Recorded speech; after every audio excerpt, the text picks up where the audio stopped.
sorrowful and a sad day at Asylum Down. Specifically, we are opposite to the Iran clinic when we know that a mobile money vendor last night around 7:20, we understand, was shot by three men who wanted to take his money away, three men who struggled with him to take what the sales he has made for the day. We are standing at where this man would have been operating today. The place, first of all, has been cordoned off by the police for investigations to begin. But what you see are his seats, his glasswares that was helping him to transact his business. Also on the floor is his blood. The blood that was oozing from him yesterday after he was shot dead by three armed robbers. We have been speaking to an eyewitness who vividly and clearly saw whatever transpired yesterday. Oh, no, I mean, we made to a station, Teram Koto, oil.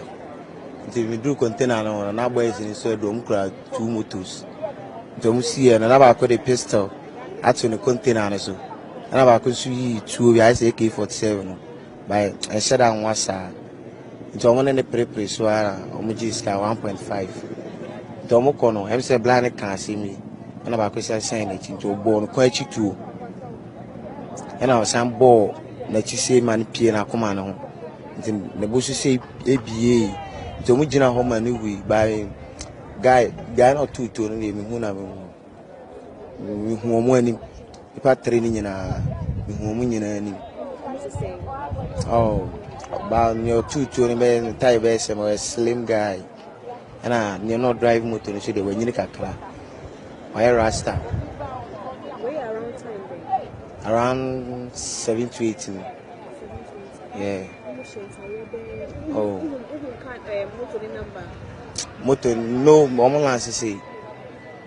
And I back on so no me fire so no lances on so. Sa mo lance say. Yeah, na me ja container no ntimi the course no ni wie nyina. I was here.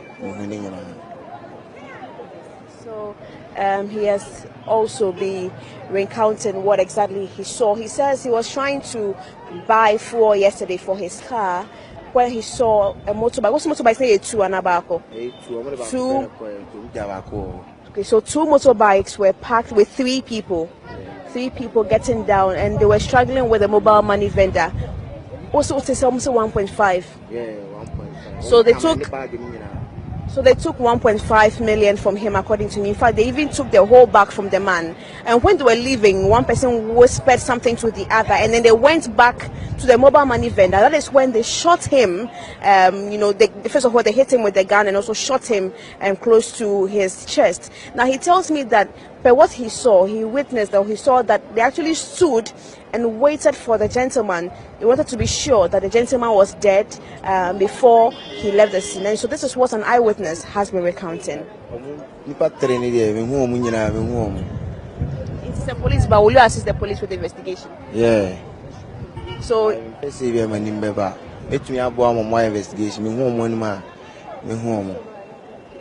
So he is willing to assist the police with further investigations. Yeah, and about connection wire rasta, and about connection with charity, no. I said was plain it, so. We home. So he is given a very clear description of who these gentlemen are. He says one is a rasta guy, one is a fair guy, and so he has seen it all and is willing to assist the police with further investigations.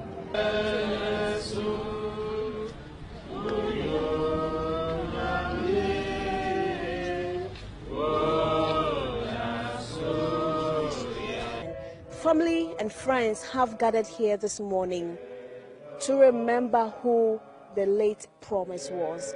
But I've also been joined by his brother, who wants to tell us a little bit more about who Francis was before his passing yesterday.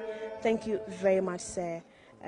My condolences, first of all. But who is Promise Achudai? Promise, my brother is a hardworking guy.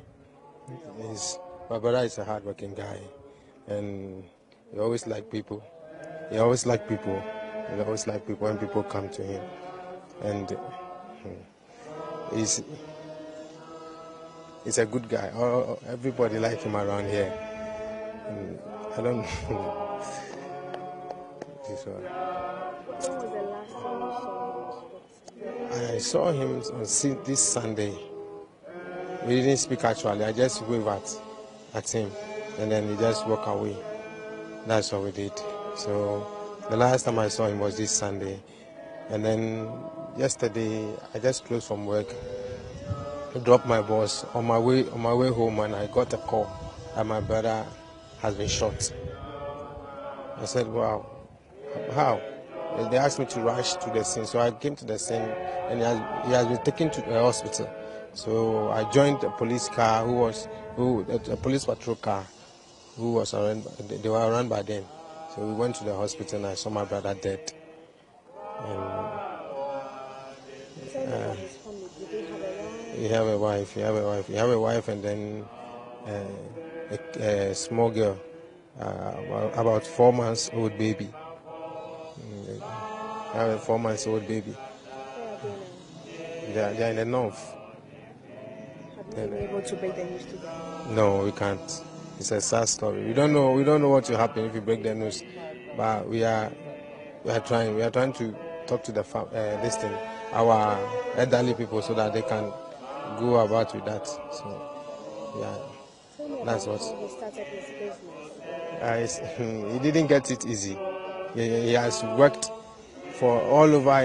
He just, when he start this, when he want to do this, the thing fails. When he going to do this, the thing fails.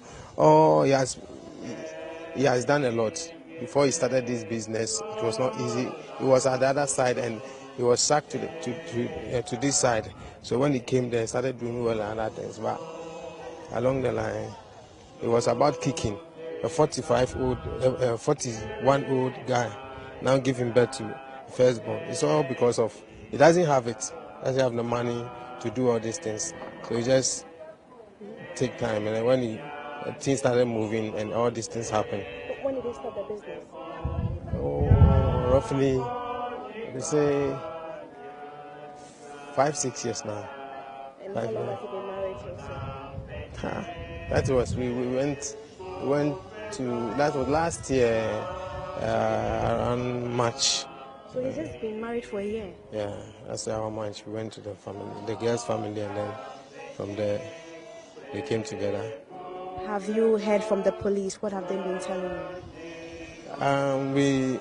We went to the hospital this morning, and we were told to go to the police. We finished everything at the hospital. We were told to go to the police. So when we went to the police, they said they are on vacation. They are on holiday today, so they cannot assist us in anything. So we should go and come tomorrow. So we don't know what to do. We have to abide by what they said. So we left there, and then we came to the house just to mourn our brother. Now, how is the family taking on? It's not easy. It's not easy to have a brother whom you know is alive. All of a sudden, within some few hours, he's nowhere to be found. You should know how is it. It's not easy. It's not easy. It's not easy. It's not easy. What's your Come name? here. Your name? Albert Dai. Thank you very much for speaking to us. So that is the brother of the deceased Promise Achu Dai, who was shot yesterday by 3 armed men here at Asylum Down. The family members and friends are still here wailing and remembering their dead, hoping that the police will have its investigation. Around 7:30 p.m., we are told 2 young men on a motorbike came around here, and apparently they approached the mobile money vendor who operates this particular spot here, demanded money of him. The assumption is that they possibly took the money and still went ahead to shoot him. Well, some of the residents who rushed in even after the incident happened have been narrating what they came to find when they got here.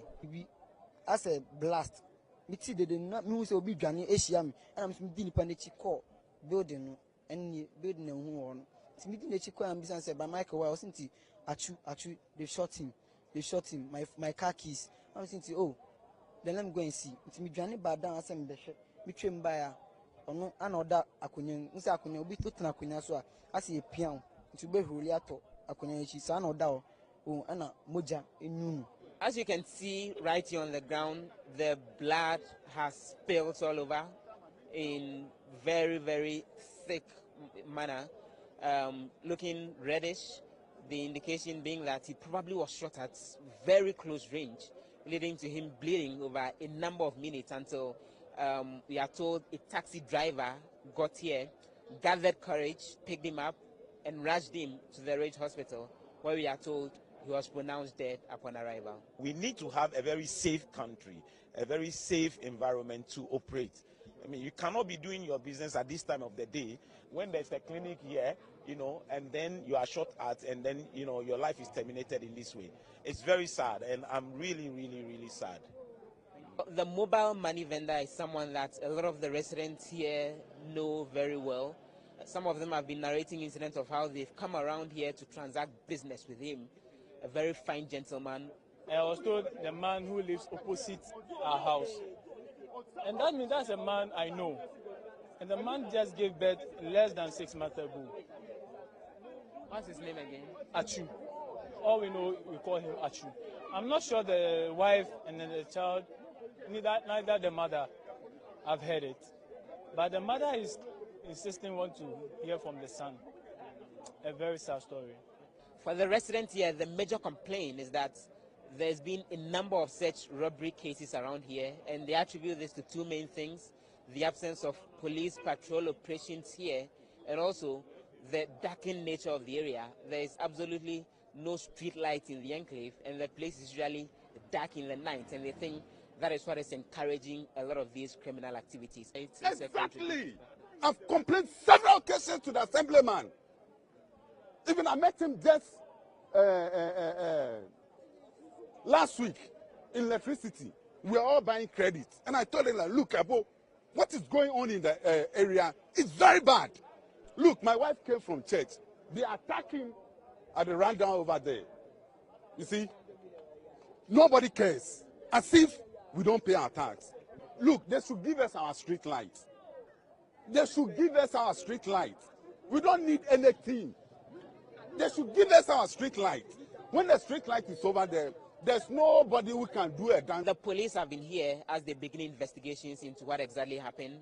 They've cordoned off the area, and it's suspected that even beyond the police team that came around to see what had happened, some personnel from the crime scene investigation department would come around and look into what happened. But one detail that we're gathering is that this is an incident that started from elsewhere.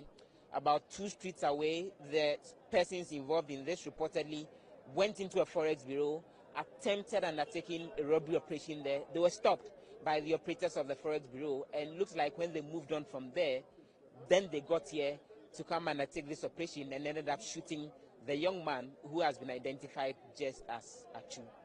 Well, from Asylum down here in Accra,